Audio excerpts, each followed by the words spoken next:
Olá pessoal, hoje nós vamos falar sobre o diagnóstico dos desequilíbrios ácido-básicos. Meu nome é Fernando Tomé, sou professor da nefrologia. São duas partes. A primeira parte vai ser sobre a interpretação da gasometria. O equilíbrio ácido-básico, ele depende de vários fatores geradores e consumidores do hidrogênio, que normalmente estão em equilíbrio e fazem com que os elementos, aqueles que são medidos pela gasometria, fiquem em valores normais. Quais sejam o pH, tem que estar no valor normal, o bicarbonato e a PCO2. Esse pH aqui corresponde a uma concentração de íons de hidrogênio muito menor do que os outros íons. Por quê? Porque o hidrogênio é um íon muito ativo, que então só existe no plasma numa concentração muito pequenininha, da ordem de 40 nanoequivalentes por litro. Além desses fatores normais que são medidos pela gasometria, nós também podemos dizer que há um equilíbrio ácido-básico quando os íons estão em equilíbrio também. Isso se refere à relação entre o sódio e o cloro, que deve ter uma certa magnitude. O potássio também deve estar dentro do normal e não devem existir ânions anormais. Nós vamos ver isso na segunda parte dessa série de aulas. Como é que a gente interpreta a gasometria? É muito fácil, são 3 passos. É olhar o pH, é estabelecer qual é o distúrbio primário e depois avaliar o distúrbio secundário pela compensação. Nada complicado. Para ilustrar, nós vamos começar com o caso desse paciente masculino de 58 anos que teve uma dor torácica compatível com uma síndrome coronariana aguda e veio para a emergência com um quadro muito grave, inclusive ele chegou a ter uma parada cardiorrespiratória logo na chegada, mas foi revertido com sucesso e saiu disso com um quadro de confusão mental, palidez, extremidades frias, pulsos filiformes, estava taquicárdico, tinha uma discreta cianose de extremidades e uma pressão arterial ao redor de 80/50, estava hipotenso, portanto. Ele foi sondado e apresentava muito pouca diurese. Que tipo de quadro clínico vocês imaginam que esse paciente tem? Pensem comigo. Confuso, extremidades frias, hipotenso, pouca diurese. Esse paciente tinha sindromicamente o que a gente chama de choque. E o choque era o choque cardiogênico, porque dependia de uma disfunção miocárdica. Bom, esse paciente é um em que se pediu a gasometria arterial. Por quê? Em que circunstâncias se deve fazer o diagnóstico do desequilíbrio ácido-básico? Quando que se pede uma gasometria ou quando se avalia os íons para fazer o diagnóstico do desequilíbrio ácido-básico? Basicamente, pacientes agudos que têm uma situação clínica severa, como, por exemplo, pacientes nas emergências, nas unidades intensivas, pacientes que estão em choque, em coma ou em insuficiência respiratória, pacientes sépticos, muito comuns nas UTIs. Esse tipo de paciente precisa ter um diagnóstico ácido-básico. Mas também, menos frequentemente, a gente encontra pacientes que cronicamente têm distúrbios ácido-básicos. Por exemplo, pacientes com distúrbios do potássio, pacientes com alguns sintomas neuromusculares não esclarecidos, câimbras e outros, pacientes com alterações ósseas, inclusive cálculos recorrentes. Esses pacientes podem ter distúrbios ácido-básicos subclínicos que a gente deve diagnosticar. Usualmente, a gente faz um rastreamento do diagnóstico ácido-básico pela dosagem do bicarbonato ou então pela determinação do CO2 total. O CO2 total, também chamado de reserva alcalina, é a soma de todas as formas de carbono no sangue, que é basicamente bicarbonato. Então, o bicarbonato e o CO2 total são mais ou menos equivalentes. E quando estão alterados, sugerem que haja um distúrbio ácido-básico. Mas aí nós temos que fazer a avaliação com a gasometria. Por que é tão importante fazer essa avaliação do distúrbio ácido-básico? Porque o íon hidrogênio, o próton, como eu tinha falado, é um íon extremamente reativo. Ele reage avidamente com várias moléculas, ele altera o funcionamento corporal de vários mecanismos metabólicos. Por exemplo, no líquido extracelular, ele protona receptores hormonais, transportadores e outras proteínas da membrana celular. E dentro da célula, ele age nas proteínas extracelulares, ele é tamponado por essas proteínas, causando alterações funcionais importantes do ponto de vista metabólico. Quais são as fontes desse hidrogênio? Inúmeros processos metabólicos, como o metabolismo dos carboidratos, os metabolismos de aminoácidos sulfurados, as fosfoproteínas e nucleoproteínas e também a oxidação de ácidos graxos, todos esses processos podem gerar íons hidrogênio. A imensa maioria desses íons hidrogênio é reciclada no corpo humano. Ao redor de 15 mil miliequivalentes por dia são produzidos e reciclados de maneira que não chegam a interferir no metabolismo do equilíbrio ácido básico. Apenas uma pequena parte, a chamada acidez fixa, em torno de 1 miliequivalente por quilo por dia, é que deve ser excretada pelo rim, porque se acumula nesses processos metabólicos. Então, quando esses processos estão em equilíbrio, as coisas funcionam às mil maravilhas. Se por acaso há algum desequilíbrio, a primeira defesa do organismo é defender o interior da célula. A célula tem tampões, principalmente o bicarbonato, que reagem com o hidrogênio e transformam esse hidrogênio em CO2 e água. E isso faz com que a célula mantenha o seu pH compatível com os processos metabólicos. Se eu tiver alguma dificuldade de remoção desse CO2 no líquido intersticial, na periferia, isso pode alterar o pH intracelular. Além disso, esse bicarbonato é regenerado por transportadores aniônicos que trocam o bicarbonato por cloro. E o hidrogênio pode ainda ser extruído da célula por troca com o sódio. Então essa é a primeira defesa da célula contra o hidrogênio. Mas, do ponto de vista de diagnóstico, o que interessa para nós?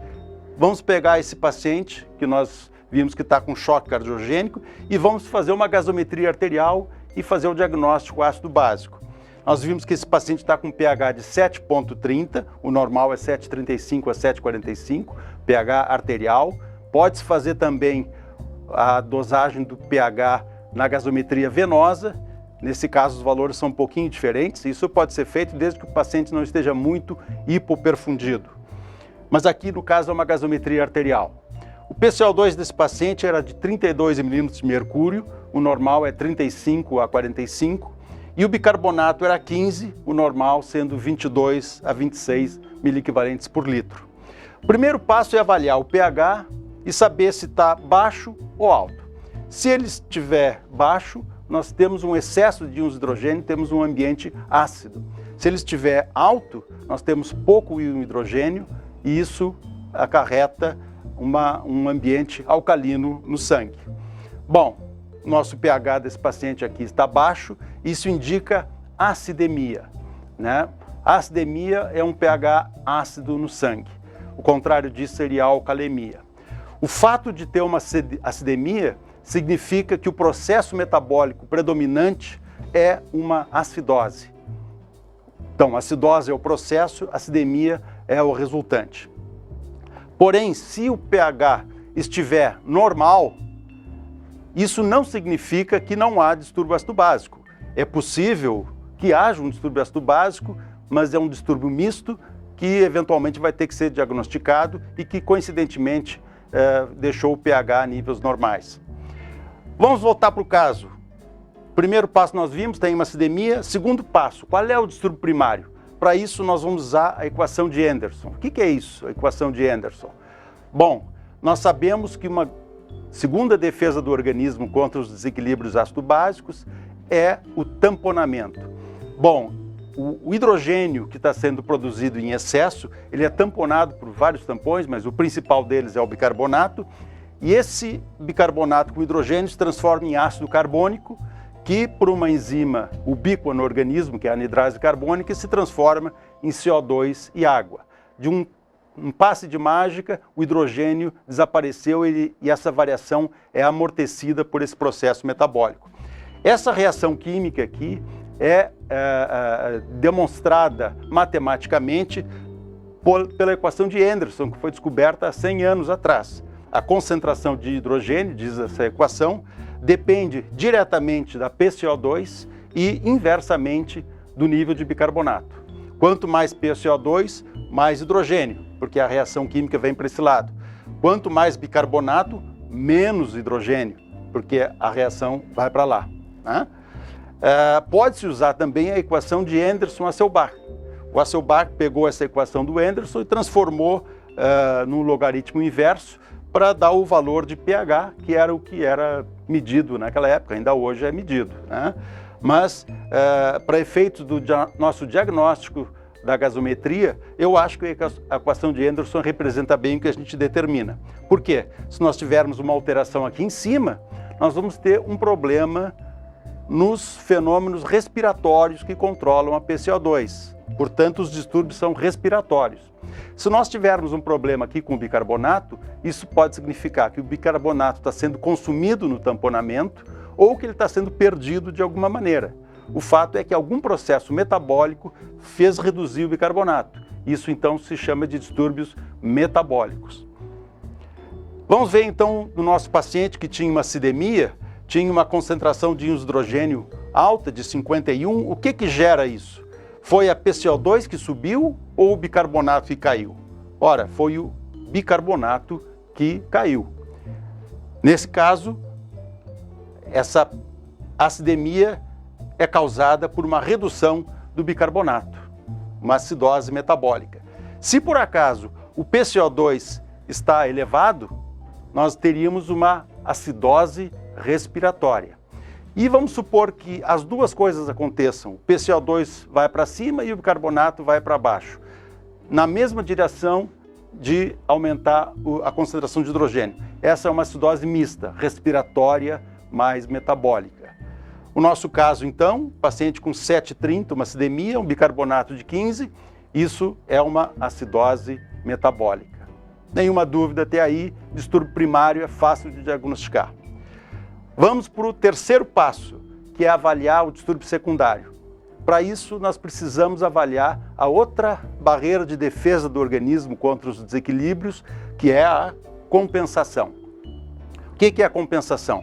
Acontece que nós temos dois órgãos que controlam o equilíbrio ácido básico, né? Os pulmões controlam a pressão parcial de CO2 através da ventilação alveolar e os rins controlam a concentração de bicarbonato através da reabsorção e da excreção do próprio bicarbonato.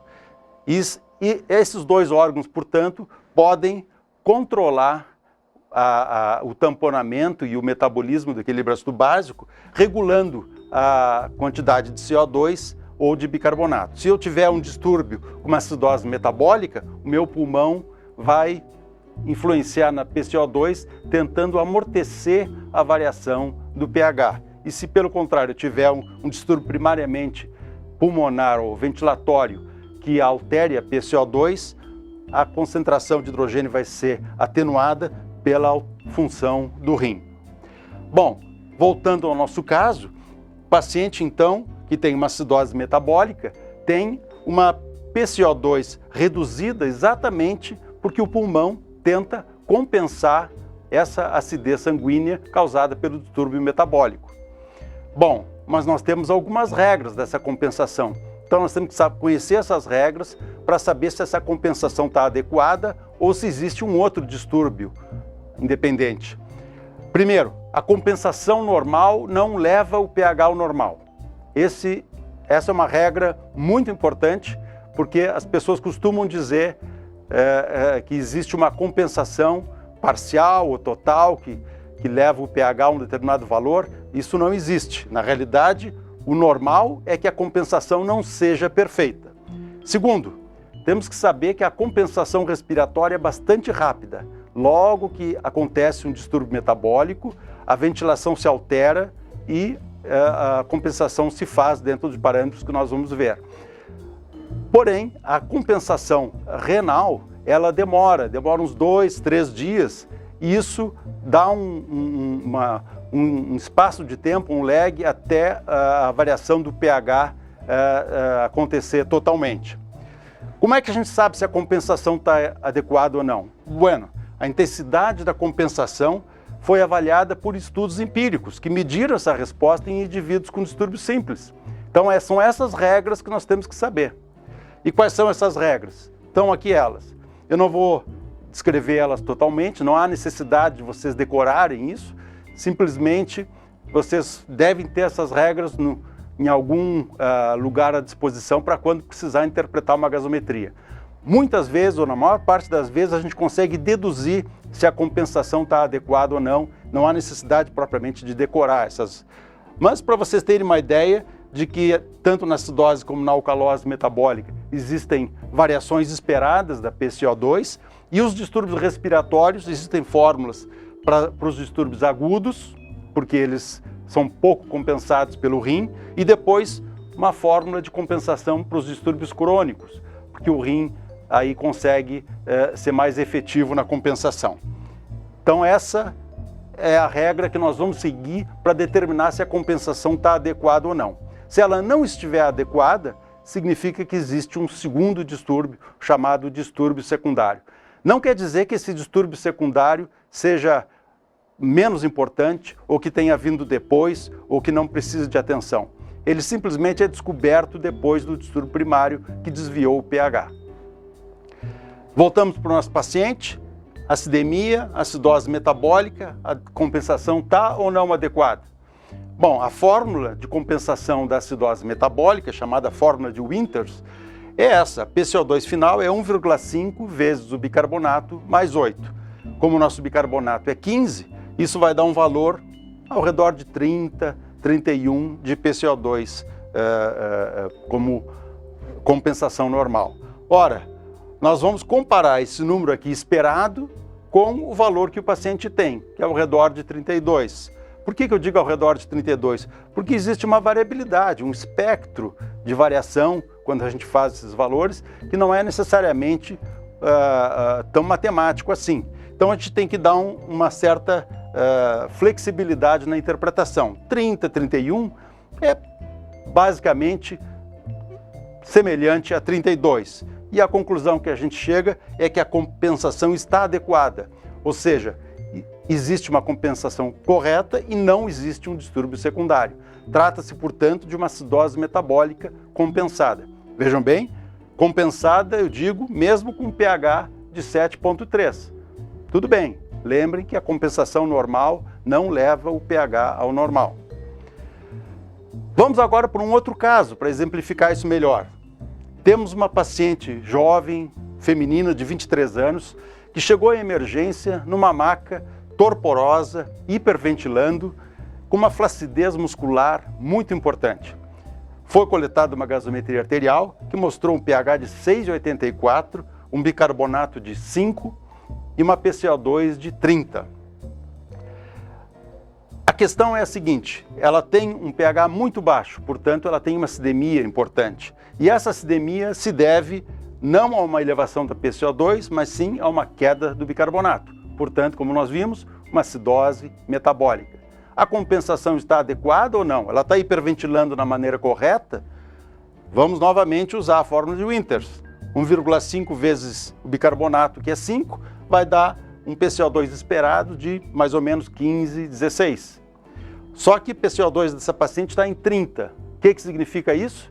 Significa que essa paciente não está conseguindo ventilar adequadamente para compensar essa acidose metabólica. Então ela tem uma acidose respiratória. Vejam bem, eu estou dizendo que ela tem uma acidose respiratória com uma PCO2 de 30. Mas por quê? Porque ela está hiperventilando, mas deveria estar hiperventilando mais ainda. Deveria estar em 15. Alguma coisa está dificultando a compensação adequada dessa paciente. Portanto, a gente diz que existe uma acidose respiratória, a gente tem que fazer esse diagnóstico para ir atrás do que está dificultando a ventilação. Pode ser uma obstrução de vias aéreas, pode ser um cansaço muscular, pode ser alguma coisa nesse sentido. A paciente, então, tem uma acidose metabólica e uma acidose respiratória porque não está compensando adequadamente do ponto de vista ventilatório. A razão disso é que essa paciente estava com uma hipocalemia extremamente importante que estava dando fraqueza muscular. Isso é tratado como um distúrbio independente. Acidose metabólica mais acidose respiratória, distúrbio misto. Vamos para um outro caso. Uma paciente idosa que internou por uma broncopneumonia, foi encontrada desacordada, dispneica hipotensa, mal perfundida, e foi levada para emergência, onde se fez esse conjunto de exames. A gasometria mostrando um pH normal, um bicarbonato baixo e um PCO2 também baixo. O bicarbonato baixo sugere uma acidose metabólica, mas o pH normal sugere que o distúrbio seja misto. Lembre que a compensação normal não leva ao pH normal.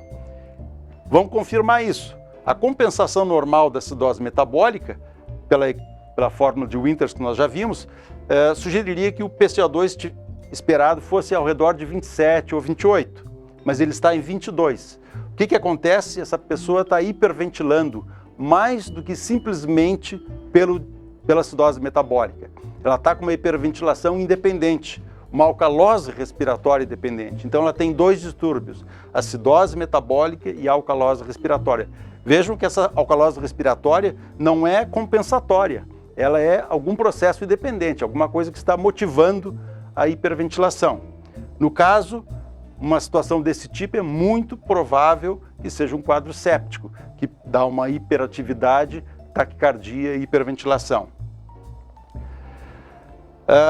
Um outro caso, um paciente masculino de 65 anos, fumante há 5 décadas, e que tem uma bronquite crônica já conhecida, ele todo inverno vem na emergência, costuma ter descompensações, infecções, e ele chega então com uma dispneia, com tosse, escarro purulento, febre, piora do estado geral, uma discreta cianose, e é coletado então uma gasometria para avaliar qual é a situação do equilíbrio ácido básico. Vejam que é um paciente crônico, ele é um retentor crônico de PCO2 porque tem uma pneumopatia, tem uma bronquite crônica já conhecida. Então essa acidemia com elevação de PCO2 corresponde realmente a uma acidose respiratória. pH baixo, acidemia, PCO2 alto, acidose respiratória. Sendo um distúrbio crônico, é esperado que essa elevação do bicarbonato aconteça pelo rim, né? O rim reabsorve bicarbonato, e a cada 10 milímetros de mercúrio de PCO2 elevado, o bicarbonato se eleva em 4 miliequivalentes por litro. Esse cálculo deveria levar o bicarbonato a 32. E é o que acontece. Pacientes pneumopatas crônicos costumam ter aumento do seu bicarbonato de uma maneira normal, de uma maneira usual. Só que esse paciente está com 26 de bicarbonato. Ele não está conseguindo compensar pelo rim. Por quê? Porque algum processo metabólico está fazendo com que ele consuma esse bicarbonato. Isso é uma acidose metabólica. Então, nesse caso, nós temos uma acidose respiratória crônica e uma acidose metabólica. Agora, esses mesmos números, que assim são interpretados nesse caso, poderiam ser interpretados diferente. Então, vamos olhar um outro paciente que, coincidentemente, tem os mesmos números. E é um caso real que aconteceu aqui em Porto Alegre. O indivíduo estava almoçando num restaurante, se engasgou com uma carne ao se alimentar e fez uma parada respiratória, simplesmente não conseguiu mais respirar. Por sorte, ele foi submetido a uma traqueostomia de urgência ali no próprio restaurante e ele conseguiu sobreviver. Se nós tivéssemos medido uma gasometria arterial naquele momento, nós poderíamos ter um quadro exatamente igual a esse, que é os mesmos números do caso anterior. Uma acidemia com uma acidose respiratória. Só que agora o distúrbio é agudo, não é mais aquele paciente pneumopata crônico. É um paciente que estava bem e que agudamente teve uma parada respiratória. O rim não teve tempo de fazer qualquer manipulação do bicarbonato para compensar. Não existe compensação adequada. Então, esse paciente está com bicarbonato de 26, que é exatamente o que deveria ter. Ou seja, a compensação está adequada, porque ela é essa que se espera num quadro agudo, quase nada. Então, é uma acidose respiratória aguda o diagnóstico. Vejam que os mesmos números, dependendo do quadro clínico, pode ser uma acidose respiratória crônica com acidose metabólica, e aí a acidose metabólica é o mais importante, ou então uma acidose respiratória aguda, e essa acidose respiratória aguda é o grande problema que foi tratado aí com a desobstrução. Vamos exercitar isso aí com outras gasometrias. Um pH ácido, uma acidemia importante, com PCO2 elevado, lembra que o PCO2 aumenta a concentração de íons de hidrogênio, O bicarbonato baixo, novamente uma acidose metabólica, então nós temos os dois elementos aqui, acidose respiratória e acidose metabólica, é um distúrbio misto, né? Não há dúvida, não precisa falar em compensação, porque no caso não tem margem nenhuma para compensação, os dois lados estão alterados. Um outro caso, um pouquinho mais complicado esse, o pH está alcalino, o paciente tem uma alcalemia. Se a gente olhar PCO2 e bicarbonato para ver qual é o distúrbio primário, a gente vê que é o bicarbonato está elevado. Então se trata de uma alcalose metabólica. O que se esperaria numa alcalose metabólica? Se esperaria que o paciente hipoventilasse, retivesse PCO2, mas o PCO2 está bem dentro do valor normal. Então será que esse paciente não conseguiu compensar, não conseguiu hipoventilar para compensar essa alcalemia? Quem sabe ele está hiperventilando por alguma razão. Vamos fazer a conta? A fórmula da compensação normal da alcalose metabólica, é outra fórmula, não é aquela de Winters, é essa. A variação da PCO2 é igual a 70% da variação do bicarbonato. Ou seja, se a variação do bicarbonato foi de 24 para 30, 6, a variação da PCO2 é 6 vezes 0,7 dá 4,2. 4, né? Bom, se esperaria que a PCO2 tivesse subido de 40 para 44. O problema aqui é o seguinte, a gente não pode ser tão cartesiano, tão matemático, porque 4 milímetros de mercúrio para PCO2 ainda está dentro do elastério da normalidade. A variação normal da PCO2 é de 35 a 45. Então é muito difícil a gente saber se realmente esse 40, que deveria ser 44, não é simplesmente uma variação aí dentro do normal. Então nessas circunstâncias, quando é muito próximo o cálculo, a gente tem que olhar o quadro clínico da pessoa e ver se faz sentido que tivesse uma alcalose respiratória, aqui, uma hiperventilação, ou se simplesmente a alcalose metabólica, que é a única situação ocorrendo. Na realidade, talvez até a própria punção da gasometria faça o paciente pela dor hiperventilar. Então é muito difícil dizer que é uma alcalose respiratória.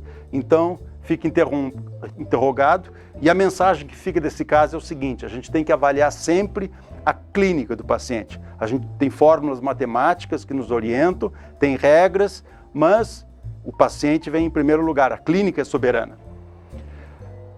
Vamos ver esse outro caso aqui. Um pH normal, 7,40, um PCO2 elevado e um bicarbonato também elevado. Por que o pH está normal? Não é porque o paciente deixa de ter um distúrbio, mas sim porque a PCO2 foi para um lado, foi para o lado da acidose respiratória, e o bicarbonato foi para o lado da alcalose metabólica. Então nós temos dois distúrbios, distúrbio misto, que coincidentemente fez o pH ficar normal. Lembre-se que a compensação normal não leva o pH normal. Quando a gente tiver um pH normal, vamos suspeitar de distúrbio misto. E esse caso aqui, para concluir, pH 7,40, normal, PCO2 40, normal, bicarbonato 24, está normal. Uma gasometria normal exclui que haja distúrbio ácido básico? Talvez esteja normal essa gasometria, mas nós temos que olhar o outro aspecto. Não é só a gasometria que faz o diagnóstico, os íons também fazem o diagnóstico. E isso nós vamos ver na segunda aula, que a seguir vocês podem assistir. Para vocês saberem aonde estudar para essa aula de interpretação da gasometria, eu recomendo esse artigo que saiu no New England Journal of Medicine em 2014, que usa exatamente esse método, chamado método fisiológico de interpretação do equilíbrio ácido básico, por esse autor Berendt, né? E se vocês quiserem um pouquinho mais de profundidade na fisiologia que está por trás da homeostasia ácido básico, esse outro artigo aqui saiu no CJASN em 2015. Muito obrigado pela atenção e convido vocês a assistirem então a segunda parte da interpretação do equilíbrio ácido básico, que é interpretando os íons.